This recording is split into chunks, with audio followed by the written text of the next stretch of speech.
Okay, the manager said set your questions on the game. You'd like to start? Pleased with that hard-fought win against a very physical team. Yeah, it was difficult because at half time was 0-0,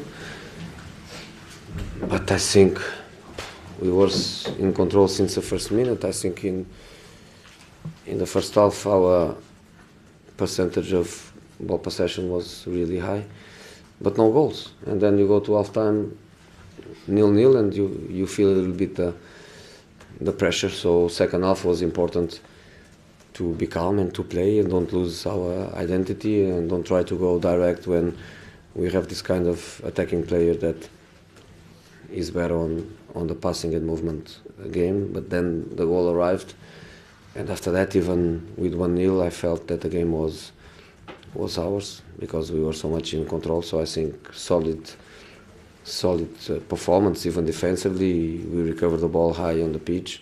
I think the kids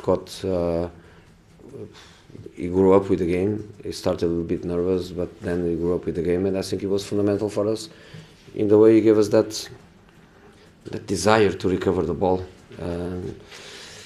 So I think we were solid, and by being solid, we had the ball all the time, and we could play.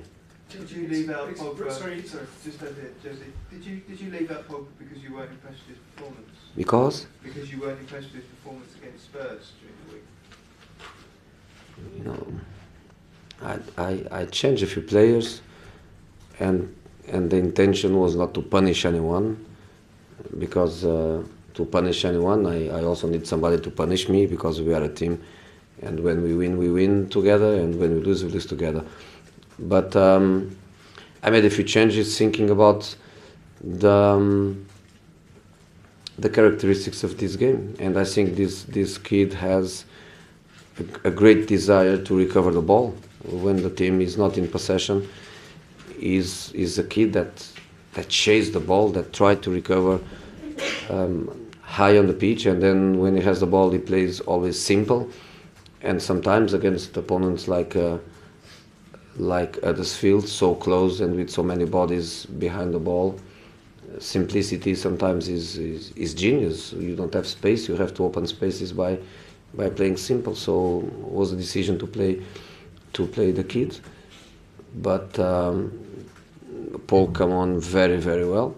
I think really well, with a great attitude, with the spaces that we had at that time, because then we were winning 1-0, and Paul could show his talent, his qualities.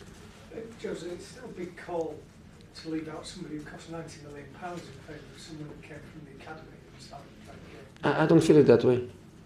I don't feel it that way. I always try to do what I think is the best for the team in any moment. So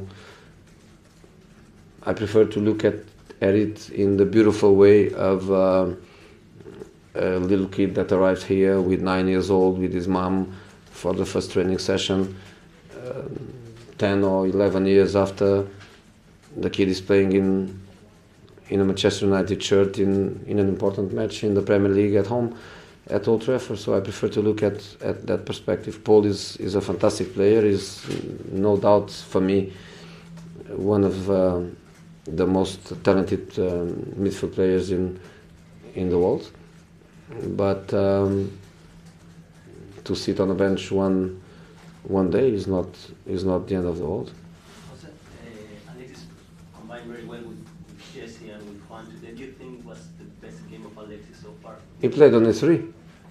Yeah, He played on his three, and he played the first at Old Trafford. And I think Old Trafford, in spite of being a quiet stadium, the pitch is big and the grass is nice, and obviously the players, they feel very comfortable playing here. But I don't want to individualize, because the attacking players, they have so much quality. I had on the bench Martial and Rashford to bring them to the game. They have so much quality that I think is easy, and in the future will be even easier for them to play together and to enjoy the game together like Alexis did. I think he was enjoying the game. He arrived in the end completely dead, but he was really enjoying the dynamic of the team and also the dynamic that he was giving to the team. What do you mean it's a quiet stadium? You know, it's not Portsmouth. I remember Portsmouth when I was in the Premier League, and such a small stadium, the atmosphere was absolutely incredible. In here, the atmosphere is a bit quiet, and there is not very enthusiastic. But the players, they like to play at home. Jose, Sanchez took some heavy tackles. Yeah. Some heavy treatment, but the fact that he kept going said a lot about his character. Yeah, his character is this one, no doubt. He's a fantastic player, but he's not a prima donna. He's a humble guy. He's a humble guy that doesn't forget where he started. And I'm pretty sure that when he was playing in Chile, he had difficult places to play and difficult opponents, and I think he's quite used to. Then the referees in here, they are on the pitch. They have to analyze the game and to make their decisions, and that's it. We have to live with them. Wasn't your decision not to take the penalty, Alex? Because Alexis just scored 3 of 8 penalties in his career. Was that your decision in the moment? Or what's the sign? It's between him and Paul, and I think Paul was a nice guy to him. I think understood that for him would be important to score and let him take the penalty. I don't think it's a dream goal for Alexis. Every player prefers to score a penalty without a save and the second ball, but also show his attention to detail, his reaction and his desire. So for me, that's fine. Delaney, any news on his injury at all? He had a surgery this morning. I don't want to be very specific. I would prefer the doctor to give you some information officially that you can put in our website. But it's not the end of the season, not at all. It's a small intervention in his external meniscus, and I want to believe that by the end of March he can be back, and if he's back by the end of March, I hope we have big April, big May still to play in more than one competition.